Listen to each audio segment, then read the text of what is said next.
Galang lamok sa inyong lugar.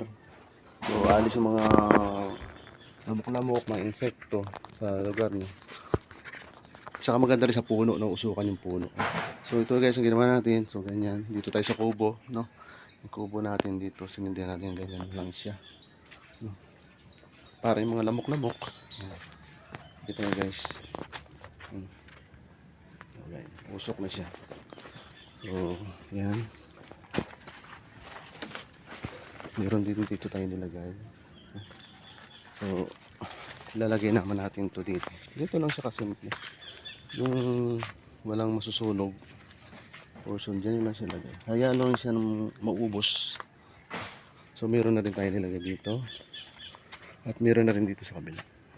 So, sa pamagitan niya, nakatulong tayo sa mga halaman para mawala insekto ng sa kanilang mga bulaklak. So, mga bunga siya. At least may bunga na pala.